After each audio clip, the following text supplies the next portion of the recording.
sunny for Good Friday 24. The fine conditions continuing on the weekend. Saturday 24, Sunday 23, with a possible shower for Easter Monday. More news as it happens on 5AA. Peter Godfrey on 1395, Adelaide's 5AA. Good morning, 6 minutes past 5, 14 degrees at the moment. Let's head across the ditch, see what's happening in New Zealand. Selwyn Manning, editor of the EveningReport.nz. Selwyn, how are you this morning? Yeah, very good, Peter. It's the way. Yeah. And things over in Adelaide, how are they? Oh, I think everyone's still celebrating the cricket. if that's not a touchy subject. Oh, not at all. No, it's not. We can certainly do a bit of a wrap on that at the end. Yeah, we will do. Let's jump in feet first into some of the stories from your part of the world, though. Firstly, a pretty big one. A controversial double murder case concluded Wednesday. Guilty verdict on both counts in this one. Very controversial one there. Yes, it is. It's Mark Lundy. He was convicted last night for the second time, Peter, of murdering his wife, Christine, and his daughter, Amber, and this goes back to the year 2000. The retrial was ordered, Peter, after Lundy successfully appealed to the Privy Council in London for contradictory scientific evidence. And the Privy Council heard that evidence, it examined it, and it believed that it ought to be put back to a jury. So at that point, the Privy Council quashed his conviction, and this is the complete retrial of those alleged crimes. Of course, he was found guilty by a jury again last night, Peter. Now, the jury had set itself quite a task on this. It took more than 2 days to reach its verdict. Yeah. It wasn't read as an expression of doubt over some of the evidence. It was one where there was so much technical and forensic evidence that had been re-looked at, and also elements of how the Crown and the police expressed how he went about killing his wife and daughter were quite different in the retrial to what they were in the original trial, of which he was found guilty of back close to the time of the crimes. And what the difference was there is, in the original case, they believed that Lundy had been down in Wellington, away from Palmerston North, which is a city. They're about an hour and a half, maybe 2 hours difference in driving distance there between the two cities. And while he was in Wellington, his alibi was that he had solicited the services of a prostitute, and that during that time it showed that it was impossible for him to have travelled to Palmerston North and then back to Wellington again, where he was able to make it known that he was there and not in Palmerston North. That kind of explanation makes sense. Now, the police believed that at breakneck driving speed, he would have been able to have got to Palmerston North and back within the time frame that was there for them to say, within the time frame of when the scientists believed the killings had taken place. So that was actually quite significantly different in this retrial. The timing of when the forensic scientists believed that the killings had taken place, the time frame of when between then and when they were discovered as having been killed was later, and it was believed that it was right within the time frame of which Lundy could have taken their lives. Yeah. The other thing was forensic evidence, and this is a bit gory, so I'll keep it brief, Peter. But there was a lot of examination on spinal tissue that the police and the Crown alleged was on Lundy's clothing that was minute, but they believe came from the two deceased. Lundy's defence team insisted that spinal fluid, it was never actually proven that it was human, that it could have easily have been from an animal, even from the point of view of he may have had lamb chops or something like that. Okay. So there was quite a lot of examination over that. And obviously there was another side where the defence put up a proposition that it was Lundy's brother-in-law, Christine, his wife's brother, that may have committed the crimes, and that police, when they were interviewing, had right at the beginning of this case, had also picked up that there may have been forensic evidence at the brother-in-law's, Lundy's brother-in-law's place in his possession. So there was all of this to pick through. But at the end of it, Peter, last night, it was found after $5 million worth of proceedings that the two juries came out with exactly the same verdict. Same verdict as the original. Guilty of murder. His wife has been seen as, a lovely woman and very engaging, vivacious, and likewise with the little daughter. She was only a toddler. Yeah. And the reason that it was put to the court that Lundy killed his own daughter was because it was believed that after striking the fatal blows on his wife with a tomahawk, that the daughter witnessed the event, had walked in on it, and that this was the reason for killing the daughter. Yeah. And the overriding motive for the killing, Peter, was suggested that Lundy was facing bankruptcy and there was quite a substantial life insurance on his wife. Gee. So he goes back to prison. He's already served 11 years of a custodial sentence. The judge has already has already given the sentence. Yeah, so he did that straight away. He did it straight away. Yes, and that he's saying there'll be a non-parole period of 20 years. So Lundy will face around about 9 years already. Okay. Ahead of him in prison. There is a very narrow window of 20 days of considerations as to whether or not Lundy will appeal again. Yeah. But it's believed that the summing up by the judge was so thorough and so careful that it didn't really, and the evidence presented in such a way that there isn't very much area or latitude for Lundy's lawyers to actually pick through. Okay. All right. Well, hopefully, case closed, I guess. Not that there's any winners in something like that, is there? No, there isn't any winners. Mark Lundy's brother himself put out a statement immediately after the verdicts came out yesterday, and I'll just quote here, and it shows how there are victims on all sides, not just the deceit, like Christine's family obviously gutted by this.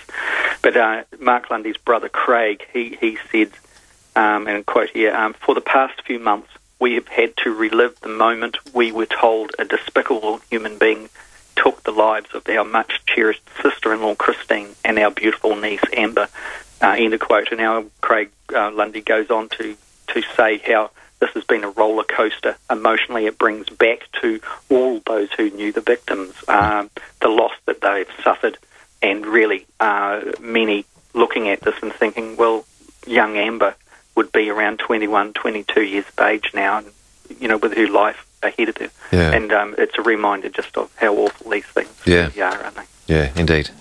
So we'll just take a quick break and we'll come back and we'll talk on other matters from your side of the ditch. Don't go away. Selwyn Manning's with us, editor of EveningReport.nz, New Zealand's independent interactive debate. It is 5:15. Michael Keelan's Weekend. Dave, I know you've made a couple of jibes at me about not having a Yates Garden guy, but I just put a call into Jeff Doyle from Yates and he said, look, for goodness sake, give him one. Oh, you're going to give me one? Oh, look, you signed it. Of course I signed it. Oh, wow, that'll be worth some money when you pass away. Michael Keelan's Weekend. You'd be able to say you didn't pay $1 for it, you nicked it. Yeah. Weekends from 6 a.m. on 1395, Adelaide's 5AA. Are you thinking of investing in property? Total Investment Property Solutions have only 4 brand new custom-built homes remaining in College Park. A luxury 3-bedroom townhouse could be yours for as little as $81 per week, and your rent is guaranteed at $500 per week. Or you could buy one to live in for just $621,000. And there's more good news. For a limited time, pay no stamp duty worth over $15,000. Call Tips today or go to tipsolutions.com.au for terms and conditions. Oh gosh, an eye thingy. Jane Fonda's workout video. At 65 years old, you probably mean it when you say no presents. Good health is what's important. From 65 years and over, you're at increased risk of pneumococcal pneumonia, which can be a serious disease. It's one present you don't want. Know your risk factors and the ways to help protect yourself against pneumococcal pneumonia. Speak to your doctor today. Brought to you by BioCSL Limited, Parkville, Victoria. There's a different way to do solar, and only one company in South Australia is doing it. Tindo Solar. We can install a solar system for you, and what will you pay for? Panels? No. Inverter? No. You'll only pay for the power you generate, and you'll pay around 30% less for it. We'll put a Tindo power station on your roof, and you'll only ever pay for the power you generate. 30% less with Tindo. Start saving around 30%. Visit tindosolar.com.au. Conditions apply. Peter Godfrey, talking Adelaide on 1395 5AA. 16 after 5. Selwyn Manning's with us, editor of EveningReport.nz, New Zealand's independent interactive debate. Now, Selwyn, the big debate. Cricket. Well, we won. You did, Peter, and you won very well. The players themselves, the Kiwi players, are saying right from the first over, they could feel Australia had taken control, and it was very, very, very difficult for them, obviously, to be able to curb that. But it was the game itself was celebrated over here. There was the players were very, very, very careful not to get into the criticisms that were picked up in the media of the sledging that had gone on. Mm-hmm. And I know in Australia, up in Sydney and around there in particular, and I think it was the age that really got into that issue. Over this side of the ditch, it was very much, no, not going to get into that was kind of the attitude, and saying that, the Australian team was absolutely on its peak. It was absolutely in control of the game and demonstrated world champion status, really. And the Kiwis came back to a hero's kind of return, really. Okay, oh, good. Yeah. There's huge crowds celebrating that. There was an event down at the waterfront, and one of the facilities there that's referred to as the Cloud. And, just generally absolutely celebrated. And that thing like we talked about, Peter, last week, where children have been, idolising some of the players, and they're out there with the bat, out there with the ball, bowling and playing cricket and things like that, was actually observed, and the players themselves were just beaming from ear to ear at realising that, they'd had a part in creating an inspiration and reflecting back on their own inspirations, like Richard Hadley and as one of the world's best fast bowlers when they were growing up, and certainly with Martin Crowe at the bat being one of the world's best batters at the time, and what kind of effect that had on their lives in a positive sense. So, you could see just a very big enjoyment there. Daniel Vettori, very seasoned and New Zealand international cricketer with the spin bowling there, and he could hit, not too gracious, but he could hit with the bat when it counted.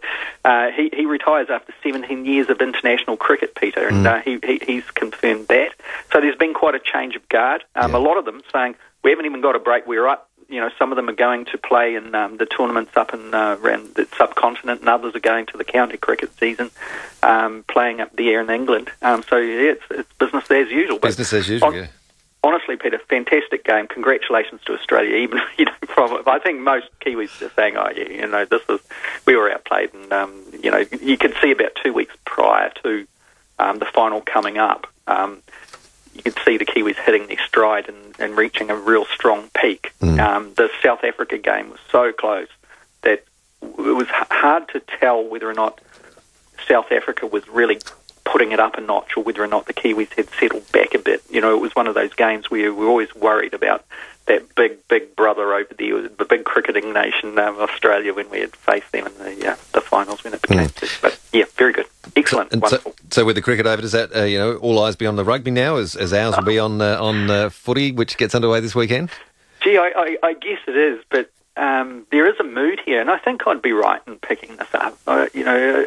Not just in the circle of friends and acquaintances I've got, I don't think, but it's almost like the cricket has been so entertaining for in this tournament going, and even the build-up to it with the games, international games that New Zealand was playing up until the World Cup tournament began, was so interesting, so entertaining, so fascinating. It's almost like we don't want it to end. You're missing it already. There's a big hole in your lives.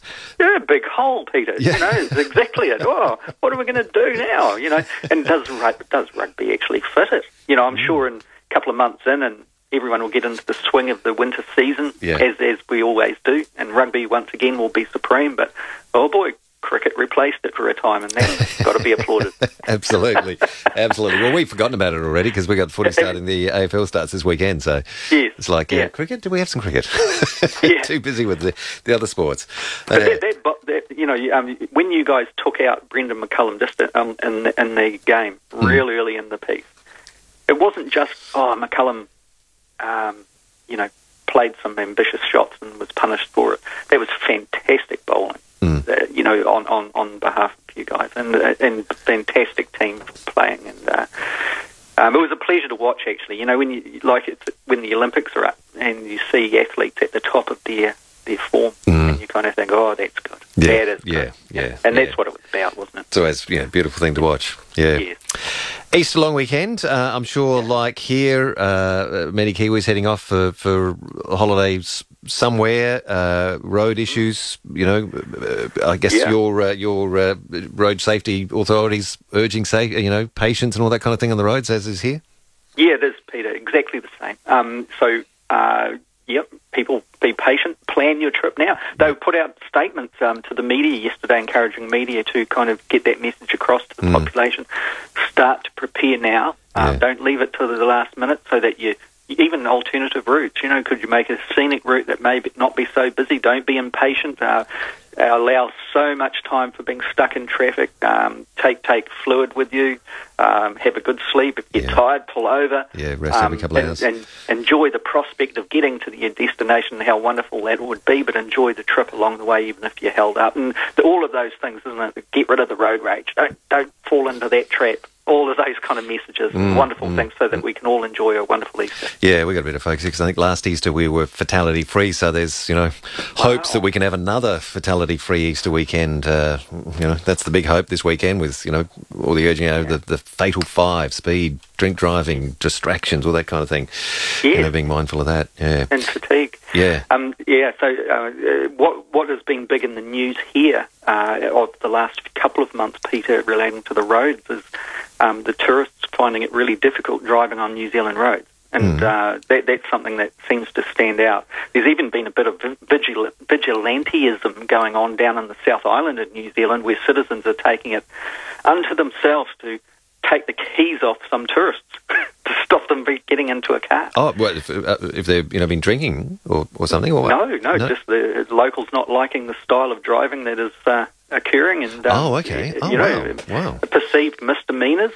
Cars waiting until they pull over, and the person struts out and reaches in, takes the keys off, and drives off or whatever. There's kind of bizarre kind of stuff going on. But what it comes down to is just the tensions are so high, particularly in the South Island. In recent years, there's been at least 2 significant fatalities, and one involving very young kids as well. 11-year-old girl and others being killed, where a tourist really was not driving to the conditions on the New Zealand road, and making obviously terrible mistakes. Others, being used to driving, like you guys would witness, I'm sure, at different times, driving on the wrong side of the road, coming from the United States or Japan or every now and then that happens. Europe.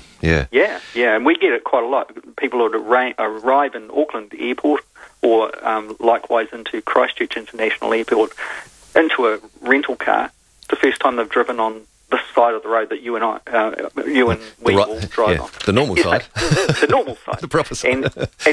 And find, oh boy, these are windy roads.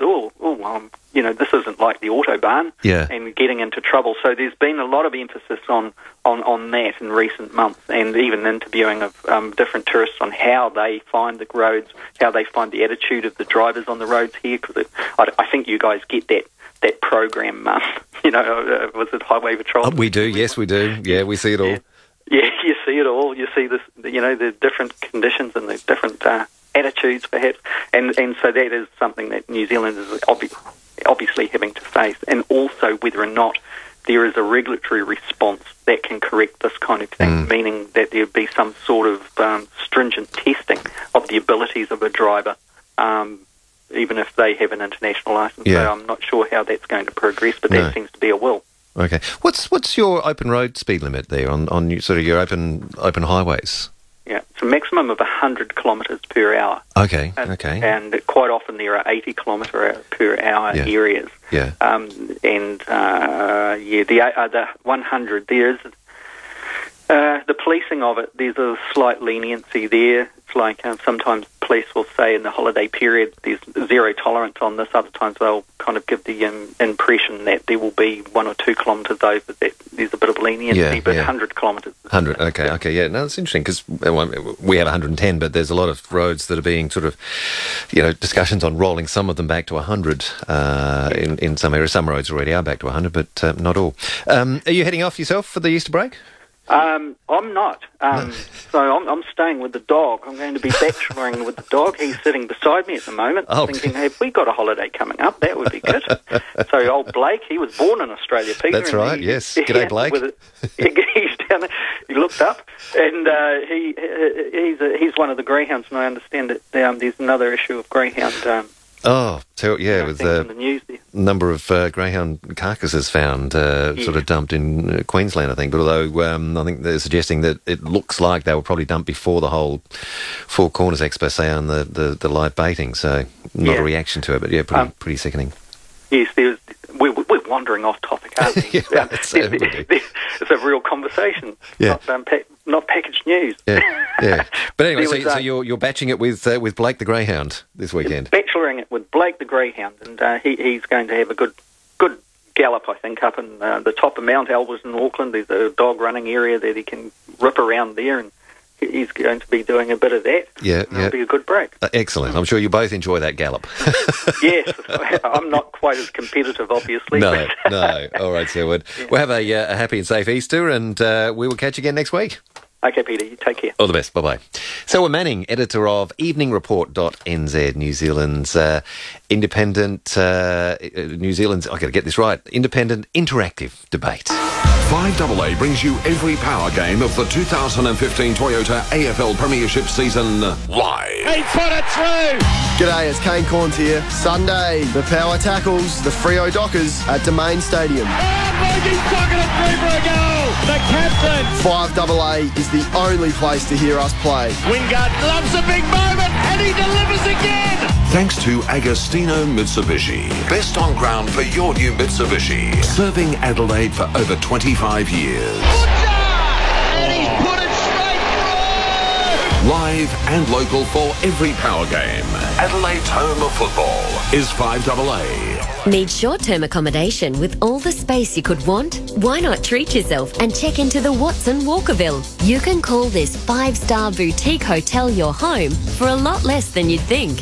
Rent a fully furnished, fully serviced apartment and stay month to month with no bills to pay and all the perks of a luxury hotel, including a pool and gym, on-site restaurant, car parking and shopping. To inspect this Art Series hotel in stunning Walkerville, visit thewatson.com.au today. If you're after a forklift that leads the way in quality,